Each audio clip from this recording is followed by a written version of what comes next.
ಕರ್ನಾಟಕದ ಆಧ್ಯಾತ್ಮದ ಇತಿಹಾಸದಲ್ಲಿ ಆದಿಚುಂಚನಗಿರಿಯು ಬಹುದೊಡ್ಡ ಕೊಡುಗೆ ನೀಡುತ್ತಿದೆ. ಅಸಂಖ್ಯಾತ ಮಕ್ಕಳಿಗೆ ಅನ್ನ, ಅಕ್ಷರ, ಆಶ್ರಯ ನೀಡುವ ಮೂಲಕ ಆದಿಚುಂಚನಗಿರಿಯು ಇಡೀ ವಿಶ್ವಕ್ಕೆ ಮಾದರಿಯಾಗಿದೆ. ಆಧ್ಯಾತ್ಮದ ಶಿಕ್ಷಣದ ಜೊತೆಗೆ ಸರ್ವರಿಗೂ ಆರೋಗ್ಯ ಶಿಕ್ಷಣ ನೀಡಬೇಕು ಎನ್ನುವ ಉದ್ದೇಶದಿಂದ ಇದು ಅವಿರತವಾಗಿ ದುಡಿಯುತ್ತಿದೆ ಎಂದು ಕೇಂದ್ರ ಕೈಗಾರಿಕೆ ಮತ್ತು ಉಕ್ಕು ಸಚಿವ ಎಚ್.ಡಿ. ಕುಮಾರಸ್ವಾಮಿ ಹೇಳಿದ್ದಾರೆ. ಆದಿಚುಂಚನಗಿರಿ ಕ್ಷೇತ್ರದಲ್ಲಿ ಶ್ರೀ ಗುರು ಭೈರವೈಕ್ಯ ಮಂದಿರ ಕಾರ್ಯಕ್ರಮದಲ್ಲಿ ಪಾಲ್ಗೊಂಡು ಅವರು ರೈತರ ಮಕ್ಕಳ ಜ್ಞಾನಕ್ಕೆ ಕೊಡುಗೆ ನೀಡುತ್ತಿದೆ.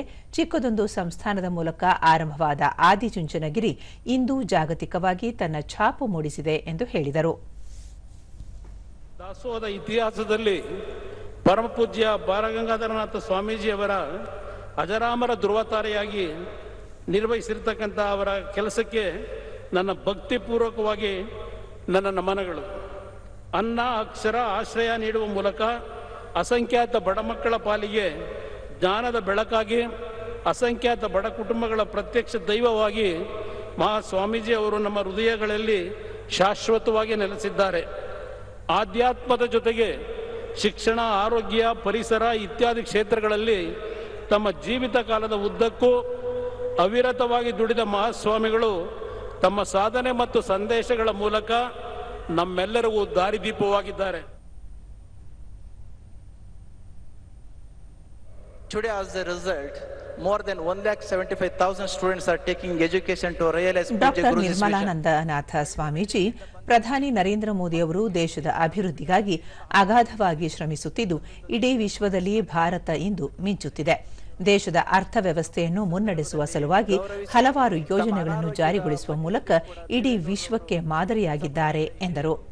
2016ರಲ್ಲಿ ಪ್ರಧಾನಿ ಅವರು ನವೋದ್ಯಮ ಯೋಜನೆ ರೂಪಿಸಿದಾಗ ಕೇವಲ 400 ನವೋದ್ಯಮಗಳಿದ್ದವು. ಇಂದು ಅದು 2 ಲಕ್ಷವನ್ನು ಮೀರಿದೆ. 2016ರಲ್ಲಿ ಯೂನಿಕಾರ್ನ್ ಎನ್ನುವ ಕಲ್ಪನೆಯೇ ಇರಲಿಲ್ಲ. ಆದರೆ ಇಂದು 125ಕ್ಕೂ ಹೆಚ್ಚಿನ ಯೂನಿಕಾರ್ನ್ಗಳು ಕಾರ್ಯನಿರ್ವಹಿಸುತ್ತಿವೆ. ಭಾರತದ ಅರ್ಥವ್ಯವಸ್ಥೆ ಅತಿ ವೇಗದಲ್ಲಿ ಬೆಳೆಯುತ್ತಿರುವುದಕ್ಕೆ ಇದು ಉದಾಹರಣೆಯಾಗಿದೆ ಎಂದು ಹೇಳಿದರು. Millions of our devotees wanted him to come to our Sri Kshetra for last 10 years.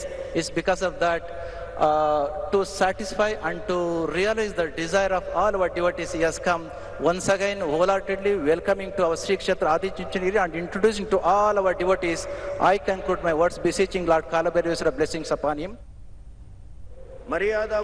ಪರಮಾತ್ಮಾನಂದ Saraswati Swamiji ಪ್ರಧಾನಿಯವರ ನಿವಾಸ ದೆಹಲಿಯಲ್ಲಿದೆ. ಆದರೆ ಪ್ರಧಾನಿ ನರೇಂದ್ರ ಮೋದಿ ಅವರು ಪ್ರತಿಯೊಬ್ಬ ಹಿಂದೂಗಳ ಹೃದಯದಲ್ಲಿ ನೆಲೆಸಿದ್ದಾರೆ.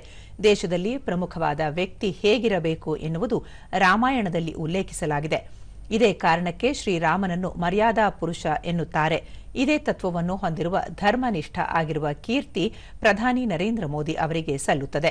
ದೇಶದ ಅಭಿವೃದ್ಧಿಗಾಗಿ ಅವರು ಮಾಡುತ್ತಿರುವ ಕಾರ್ಯಗಳಿಂದ ಅವರು ಈಗ ವಿಶ್ವಗುರು ಎನಿಸಿಕೊಂಡಿದ್ದಾರೆ ಎಂದರು.